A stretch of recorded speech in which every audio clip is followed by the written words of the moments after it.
बिस्मिल्लाहिर्रहमानिर्रहीम। अस्सलाम वालेकुम वरहमतुल्लाह। अर्बुदो टीवी में आपको खुश आमदीद कहता हूँ। सऊदी वज़ारत तिजारत की जानब से एक अहम अपडेट सामने आई है, वो आपके साथ शेयर करता हूँ कि सऊदी वज़ारत तिजारत ने जो गैर मुल्की सऊदियों के नाम पे काम करते हैं उनको मोहलत दी थी, वो ख़त्म होगी। जब से मोहलत ख़त्म हुई है तब से जो गैर मुल्कियों और सऊदियों के ख़िलाफ़ कार्रवाई और तफ्तीशें तेज़ कर दी गई हैं। सऊदियों के नाम पर जो गैर मुल्की काम कर रहे हैं उनको पकड़ा जा रहा है, उनके ख़िलाफ़ सज़ा दी जा रही है, उनको कैद और उनको बेदखल भी कर दिया गया है सऊदी अरेबिया से गैर मुल्कियों को। तो अब जो गैर मुल्की अपनी वर्कशॉप्स बना के बैठे हुए हैं, लेकिन वो वर्कशॉप्स जो हैं वो सऊदियों के नाम पे हैं।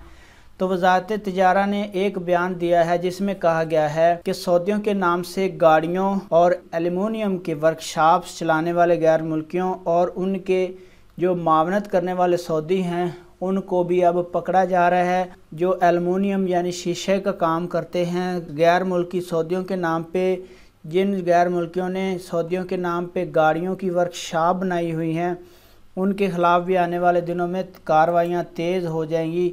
क्योंकि जब से सऊदी वज़ारत तिजारत ने और बाकी अदारों ने मिलकर तफ्तीशी कार्रवाइयाँ शुरू की हैं, तो वज़ारत तिजारत का कहना है कि हमारे सामने ऐसे बहुत सारे केसेस सामने आए हैं कि बहुत सारे गैर मुल्की गाड़ियों की वर्कशॉप, एल्युमिनियम का कारोबार सऊदियों के नाम पे कर रहे हैं। अब उनको भी पकड़ा जाएगा, उनके खिलाफ कार्रवाई की जाएगी, सज़ा दी जाएगी और उनको मुल्क से बेदखल किया जाएगा। तो ये अहम अपडेट आपके साथ शेयर कर रहा था वज़ारत तिजारत की जानब से कि जो गैर मुल्की गाड़ियों की वर्कशॉप और एल्युमिनियम का काम करते हैं वो अपना ध्यान करें, अपना ख्याल रखें, अपना बहुत सारा ख्याल रखिएगा। अस्सलाम वालेकुम वरहमतुल्लाह।